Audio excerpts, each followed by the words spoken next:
everyone, welcome to Crick Punch with Fussy. The players will still be sore from the previous match and the second test is already upon us. And we have a very special guest joining us today all the way from England. Hello Asjad, thank you so much for doing this. Welcome to Crick Punch with Fussy.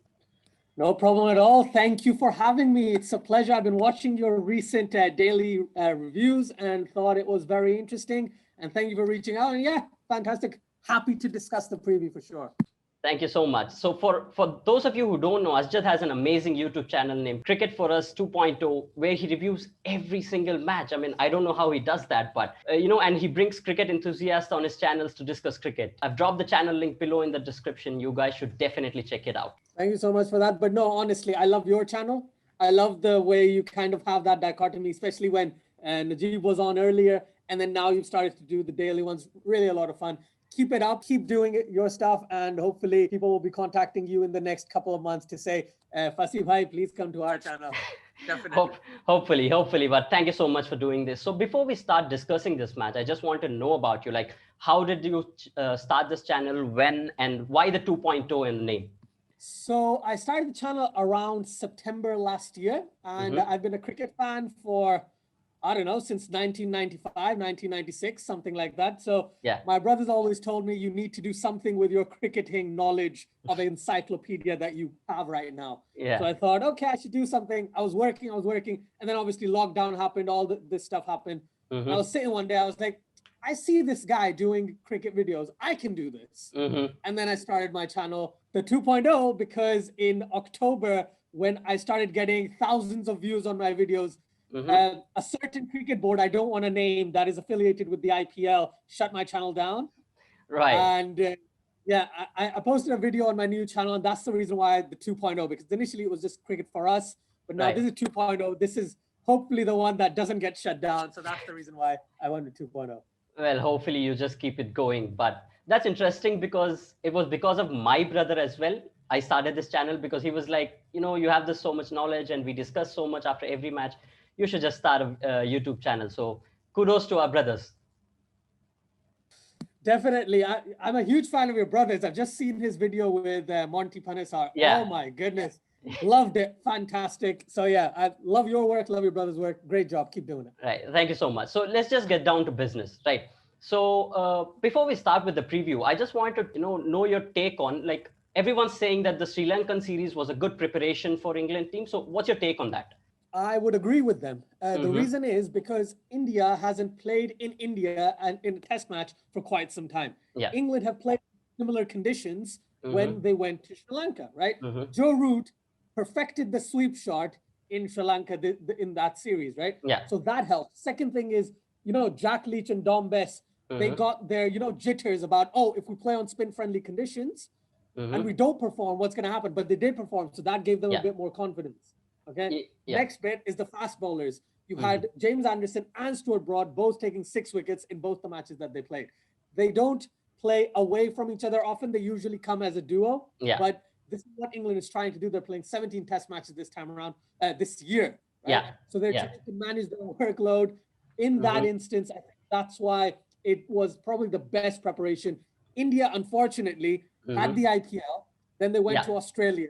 Yeah, not the same pitches whatsoever. Okay. Yes, Indian spinner great, but India don't have Ravi Jadeja, who is, in my opinion, better than Ashwin at home. Yes, at home, definitely. At home. So he's a crucial miss, and he's out of it for the entire series. So yeah, a couple of points going against India and a couple towards England's favor. So yeah, definitely England was benefited by that tour to Sri Lanka. Yeah, just to add on your point, one thing that has really benefited the England team from the Sri Lankan tour is they've learned how to bowl with the old ball, because we all know they're very good with the new ball, right? Because the ball's moving and there's no one better in bowl to handle the new ball than James Anderson and Stuart Broad. But I think they've learned how to reverse the ball. And as you said, Jack Leach and Dom Bess, they're not very experienced bowlers. They're still learning on the job. So I think that gave them a big boost, right? That series win down there. I think one thing I just want to mention just on your point is the fact that, yes, James Anderson reverses the ball. Like, and I remember there was a conversation Sachin Tendulkar had. He was like, the only bowler I've faced who reverses the ball twice within the same delivery, right? Yeah. He reverses it again. Yes. So what James Anderson has, that skill, he was able to use with this new ball, with the ball that we're describing. Is it the SG ball? Yes, ball? SG. Yeah. So that ball when it gets older, you can definitely see the seam is worn out. It's rough from from one side, and the other side, if they keep shining it, it will reverse. We saw Ishant Sharma reverse a little bit. We even saw Jofra Archer and Ben Stokes reverse a little bit. Yes. Okay? So, but the way James Anderson does it is just beyond anyone else right now in the world. So they took full advantage of it on those, on this specific pitch. That's how they would have gotten wickets. And the two deliveries he got Shubman Gill and Rahane with, my, it's unplayable, honestly. So kudos to them for the way they've planned this entire year. Yeah, and I think that abrasive nature of the pitch also helped, because you don't really see ball reversing so soon in India. I think this pitch was really abrasive that made the ball deteriorate very quickly. That's why James Anderson was able to extract that reverse swing very early into the innings. Right, so we're talking so much about Anderson, but hey, Anderson, Jofra Archer, Butler are missing from the squad. Have you seen the new squad? I've seen the 12-man squad they've announced. Interesting, because I know, like I said, they're not planning on playing Broad and Anderson together. Yes. Okay? They weren't planning it. They probably still won't, even though Archer is now injured and Butler, they knew he was going to go back home. Yeah. Now, unfortunately, they don't have Mark Wood, but they have Ollie Stone. Yes. Ollie Stone is pretty quick as well. So I think he'll come in for Archer and Broad will come in for Anderson, right? They've gone with Moeen Ali. They've gone with Chris Wilkes as a potential option. I think that this is a decision they'll make on the day, depending on the type of pitch they're playing on. Again, it's Chennai, so obviously it will be spin friendly. So more likely than not, they'll go for Moeen Ali. But the only way I see them going for Chris Wilkes is if there is a bit more grass on the pitch. They'll say, okay, Chris Wilkes can get that ball moving. And to think of it, right? Ollie Stone, I can't remember if this is a debut or this is one of his first few matches, okay, in Test cricket. Yeah. So definitely, you wouldn't want to put that much pressure on him to open the bowling with Stuart Broad. That's why I think they might go with Chris Wilkes. However, again, more likely than not, Ollie Stone, Stuart Broad, and Mr. Moeen Ali comes back into the side after 2.5 years hiatus from Test cricket. Along with Jack Leach, right? So I was going to ask you that, because the way England have played after this COVID, especially from the West Indian series in England. So the way the template they've set is they play 190-mile bowler, right, which is generally Jofra Archer, and then one of either Anderson or Stuart Broad, right? So since now Anderson is rested and Jofra Archer is not there, so I think that really pips Ollie Stone, right? So to fill that shoes of Jofra Archer, don't you think? Yeah, 100%. I think the way Ollie Stone might be able to make a mark is, they'll start him off and let's see how he goes, because my experience of watching him is not that vast, right? I've seen him a couple of times, but not in so much detail that I can say, oh no, he's one of the best bowlers in the world. Yeah. I still think Archer is probably their number one bowler and Mark Wood is number two. The only reason Mark Wood isn't here is because workload management. Yes. He's going to play ODIs, T20s, and potentially tests. And he played in Sri Lanka. So that's why they've gone for Ollie Stone. And the way England have managed this entire thing, I'm kind of glad about. Now, Ollie Stone, Stuart Broad seem like the straight shoots for the team. You've got Moeen Ali, Jack Leach, and then Ben Stokes automatically remains in the side. So I think Chris Wilkes might miss out. But like I said before, if conditions, for some reason, they feel this is Old Trafford and not Chennai, they'll play Chris Wilkes. Well, I don't think that's going to happen. But one thing quickly on Ben Stokes, right? So it was surprising to see Joe Root not using Ben Stokes much in the match. And, especially on day 4 or day 5, I don't remember correctly, but just before the lunch, he was limping off to his run-up, right? And after that, even his speeds were down because he bowls somewhere around 135, 140, or sometimes even above 140, right? So do you think there's some niggle or cramps? He hasn't played Test cricket since like August. Yeah. Okay. He didn't play in Sri Lanka. I don't think he was on off a break, similar to Jofra Archer. They were both on breaks through Sri Lanka and straight after the IPL. So the way I see it is, I don't think it's an injury. I think it's just, when you're not practicing or when you're not playing actively as much, it just takes you a little bit of time to get back into shape. So I think that was the only thing. I don't see there being any specific injuries. Right. Maybe the reason they didn't play Ben Stokes didn't bowl as much was the fact that they were thinking spin-friendly conditions, bowl the spinners as much as possible. But when Anderson bowled so well, that's when Ben Stokes was given more of an opportunity. And then he took that absolutely crucial wicket that, it was this much away from the ground, like it bounced and then just glided through to get Virat Kohli. So I think I don't see any injury scares, at least not at the moment. But I think England will be monitoring that. If you've noticed it, definitely they'll be monitoring, okay, is he okay? But I don't think there's anything wrong with him. His pace does vary quite a bit depending on the type of pitch he plays on. He can go up to 90 miles or he can just stay around that 80 to 83 miles per hour.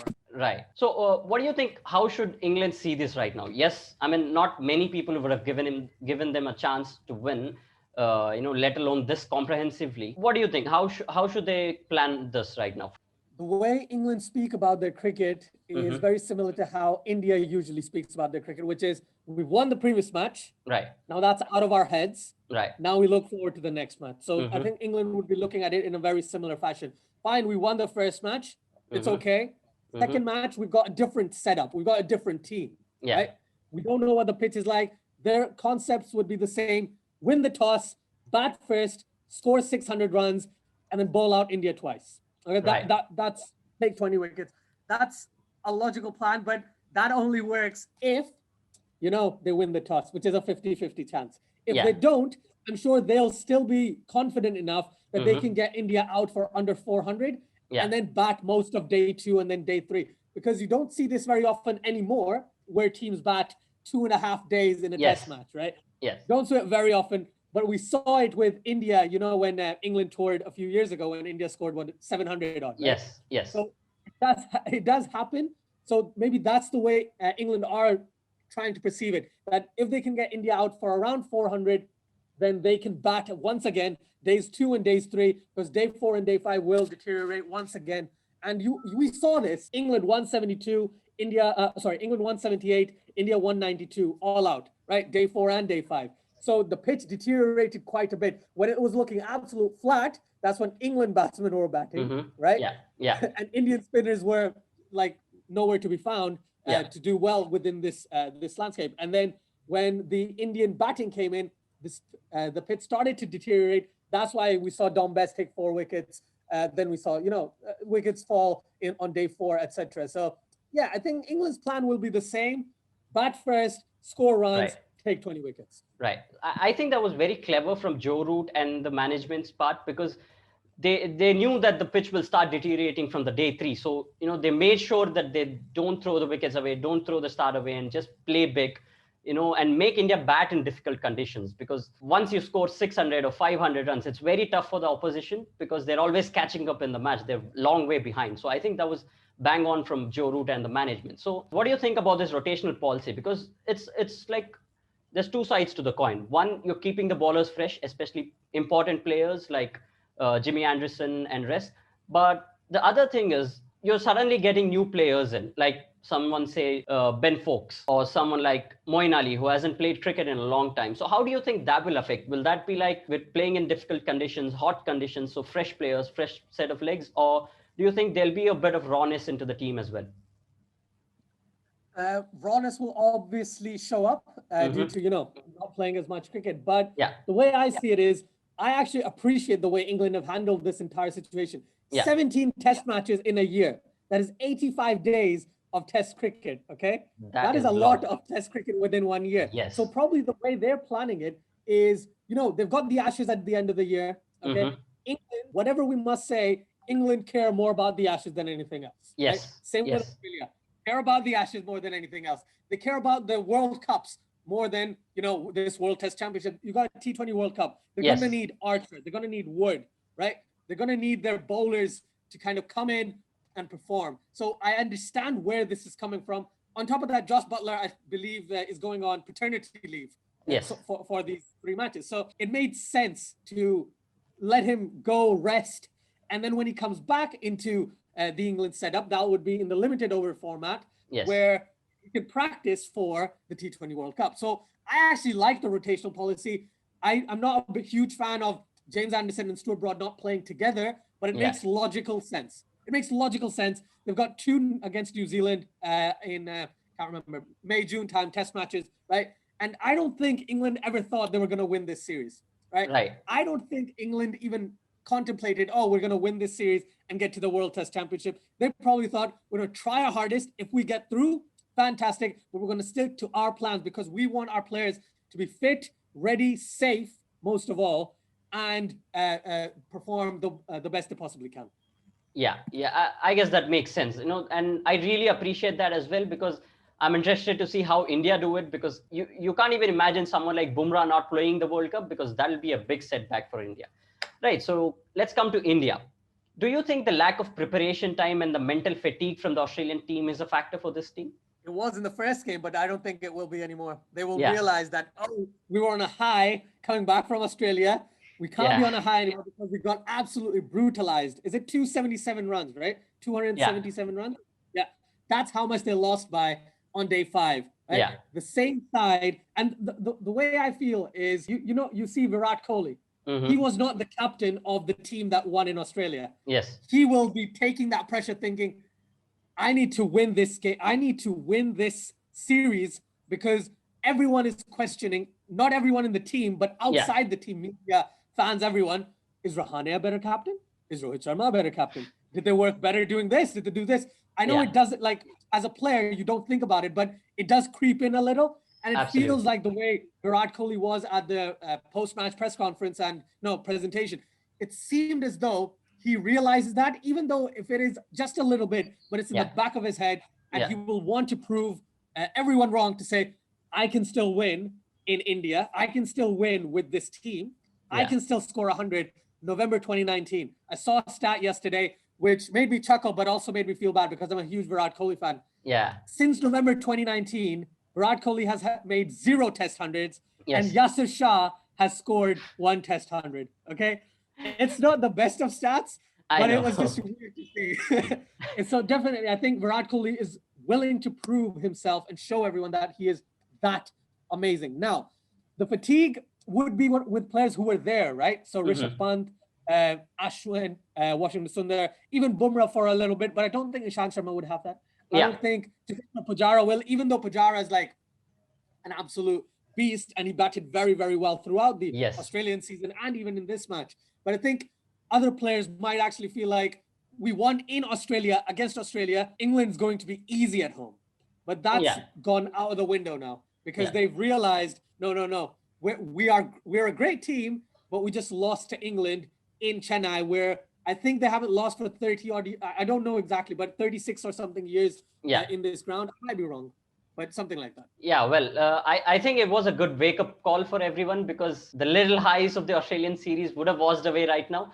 But yeah, I get your point, and especially with Virat Kohli, I think there were a bit of ominous signs for England in the second innings on the day 5 pitch because it was so hard to bat on that pitch. But according to Cricinfo, he played with 99% control. In his 104 ball stay, he just played 3 or 4 false shots. So I think those are ominous signs. And if he gets going, then that is the last thing England want, right? Can you imagine the only reason why Virat Kohli did not get 100 was because that ball stayed so low that he just did not think that was like, it was very lucky. You could tell from Ben Stokes' expression as well. He was like, I wasn't aiming for that.